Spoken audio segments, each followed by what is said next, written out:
right? So I was talking to somebody else though. I was talking to I forget who it was. It might have been Sparrow. I think it was Sparrow who said this. If and I can back this up because when I watch wrestling with my dudes and with my boys that don't watch wrestling, they kind of say they lend it to this ear. And he's saying like, okay, so what if after the NBA you turn on a match with these two dudes that they don't really know, or some dudes they don't really know, but they're having a kick-ass match. People are gonna tune into that because like, oh shit, look at this dude doing this cool shit. Da, da, da. As long as they don't look like your next door neighbor or your little brother, then they're gonna invest in that because folks want that kind of action. But that's looking the part, because I got into arguing with so many people online yesterday about how Jericho I saw. And everybody kept saying, oh, it's not a big deal. It is what it is. But you answered the question of you turning on the channel and going, oh, who is this? Mm-hmm. And people were trying to say Keith Lee and Bray Wyatt. The thing is... All right. Go ahead. The thing is, Bray Wyatt and Keith Lee are tall, big motherfuckers. Mm-hmm. Mm. They look like they can run through a fucking brick wall. Mm-hmm. Mm-hmm. Like really run through a brick wall. Mm-hmm. Chris Jericho looks like the Humpty Dumpty. That's not gonna work. That's not gonna work. I saw people bringing up the Fiend and Keith Lee as a counter to this Chris Jericho argument, and I was fucking disgusted because it doesn't work though. It doesn't work. We're talking about, well, first of all, you're right there off the top, and you as a personal trainer can attest to this. Right there off the top, you're showing me that you know nothing about body types. You know nothing about nutrition, and you know nothing about how to build, right? You're gonna take Wilkins. Does Chris Jericho and Keith Lee have the same body types? Not at all. Why are we comparing them? because people see like, oh, Keith Lee's a bigger dude, so they're automatically gonna say, okay, he's that. Right. But can you be a bigger dude and still be in shape? Yes. And can you be a smaller dude and still be out of shape? Yes. That's it. but also it also brings up the fact of a couple of things. Mm-hmm. First things first, it's Bray Wyatt lost weight. Mm-hmm. Bray Wyatt lost weight. You put it back on though. Lee, they put something on him to cover up his belly. Let's just keep it up. Let's keep it a whole ass buck. And somebody mentioned Kevin Owens. I was like, since Kevin Owens got onto the main roster to what he's now, he's lost a significant amount of weight. Dog, they've always been on Kevin Owens' ass about losing weight. Always. And I'm not gonna body shame anybody because there's different body types and there's different ways of doing things. But Keith Lee, Bray Wyatt, and Kevin Owens all wear shirts. And they don't look that bad as Chris Jericho. They all wear shirts to the ring. Yeah. But before you go on, I think Chris Jericho likes it. He stays relevant that way. He likes the heat. Yeah, I mean, he likes the heat, but like, all right. On one hand, you like the heat, but at the other hand, let's not act like you're not a human being, right? Like, like come on, son. Like, no one likes to go on the internet and see all of that going down. But at the same time, Chris Jericho, we're not body shaming. Let's table that because I hate the fact that people bring body shaming into a cosmetic business, right? Mm-hmm. That's what I was taught. I was taught that this is a cosmetic business and you can have a Kevin Owens, you can have a Keith Lee, but how many of those guys in the WWE are Kevin Owens? How many of those guys in the WWE how many Keith Lees do you have? How many Bray Wyatts do you have? But then you go around, you look what they look like generally.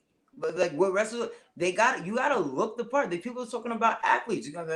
James Harden showed up to practice to the season out of shape, about 30 pounds over. Like, this isn't about body shaming. This is about you being professional at your craft. This is what we're talking about. We're not talking about, oh, you was born a certain way or one thing or the other. What? Get up, so Hold up. I fucked myself up.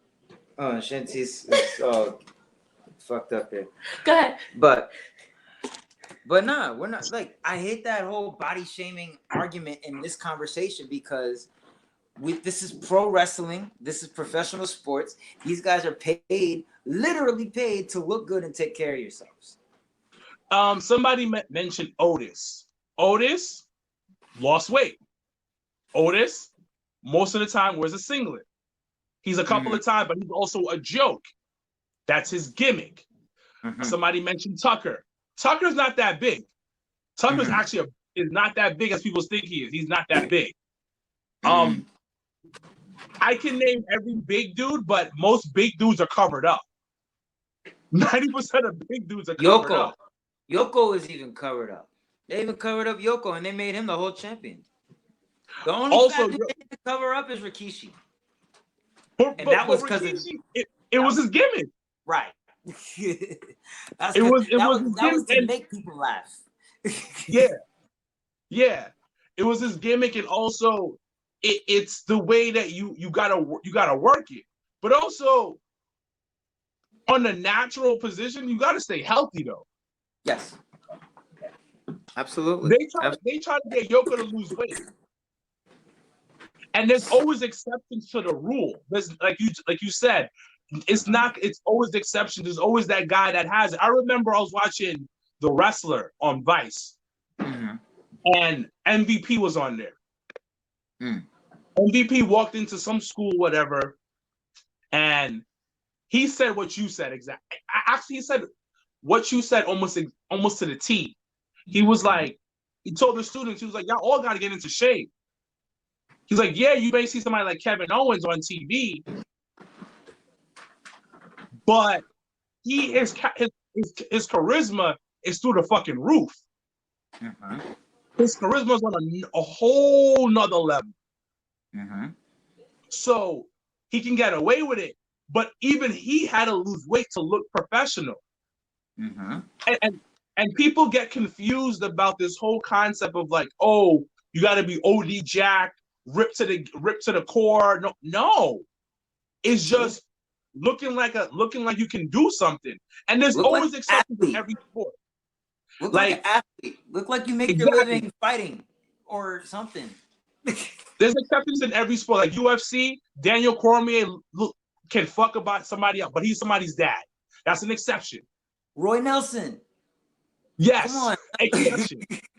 Come on, but man. But how many? Everybody can be the exception to the rule. Absolutely. Not everybody can be the exception to the rule. And I think that's where a lot of fans, and because let's be honest, a lot of fans live vicariously through these people. So anything that happens to them, they take as a direct personal. Like when they see the headlines, oh, Vince McMahon told Keith Lee to go lose weight. There's millions of people out there that are, oh, Vince McMahon just called me fat and he doesn't like fat people. Like that's exactly that's how it works. So like I feel like people just need to, I'm not gonna tell people what they need to do, but it would be easier on folks if you just understand and recognize and remember that this is, like we said, it is a cosmetic business. You train, I train. That was drilled into me. That was told to me from day one. So, if you're gonna be a Chris Jericho, if you're gonna be a legend of that stature, and you're gonna be seen on television prime time after the NBA game, and everybody named Mama's on and you're not looking the part, you're out of shape, you're not doing what you need to do as a 30-year veteran in the game. Exactly. Somebody said Titus got big. Titus did get big, and then he lost the weight after. He was in catering all the time. And people fluctuate with weight all the time, and that just happens. That's a natural thing.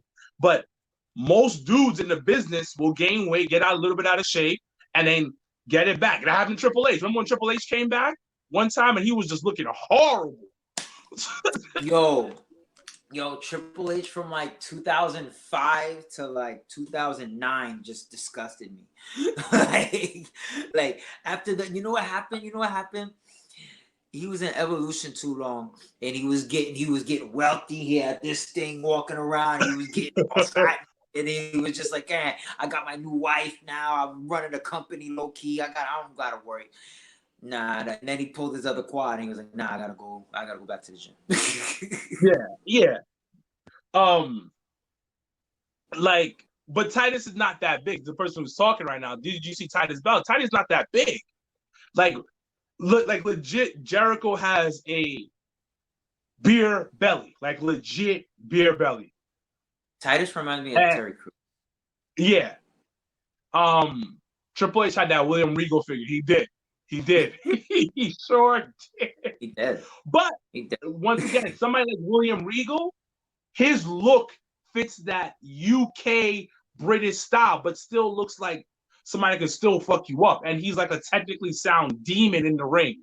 Like William Regal's is on another fucking level with technicality. So you can kind of get away with that. You know what I mean? Like, but still, he's still presentable. And that's the other thing too. Like, okay, if you're not gonna look like it, at least really be able to. So that worst case scenario, if like for William Regal, for example, he doesn't look like the guy that's gonna knock you the fuck out, right? Yeah. But when he's in the ring, you got to be able to carry yourself in the ring, carry yourself on television, carry yourself in a way that will convince the audience that you're about that life. William Regal, I believe that he will rip your throat out. You know, even if he is shaped like a teapot. He looks like a pot. I can't tell you why he looks like a pot. But guess what? I'm not gonna fight that man. Yeah, and he also had the look. He had the snarky look on his face where, you know, it just fit. Like somebody said, his gimmick was cheating using brass knuckles, so he doesn't count. And it's something, but also everybody we mentioned Titus, we mentioned William Regal. They weren't the face of the company. Mm-hmm. That's a whole different responsibility when you're one of the faces of the company. Yeah. When you're one of the faces of the company, you definitely have to look the part. There's a responsibility that you have. Yeah. Like, you say what you want about, all right, you got a whole bunch of characters that go back and forth in WWE, right? You got all the stupid characters and all that. How many goofballs have been world champion, have been WWE champion? Was he a goofball when he was the champion? Can I interject a second? What? Y'all missing a point. Hi, Logan. It's Merry Christmas. You're missing a point. Chris Jericho is the nostalgia piece of AEW. Chris Jericho was put on directly after basketball to get all the people who had left wrestling to sit and say, oh, wow, Chris Jericho. So if you are being used in that role, you should look as close to how you were if possible. That's the point. And it's nostalgia piece, face of the company.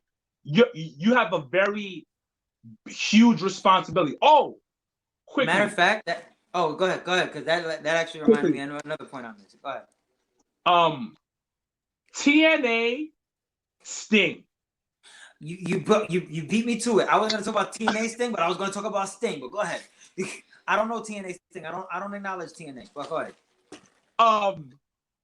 TNA Sting wore a fucking t-shirt the entire time he wrestled. And there's a reason for that. Before we move on, somebody said Mick out of shape goofball champ. Hold on. Pause. Pause. We need to pause.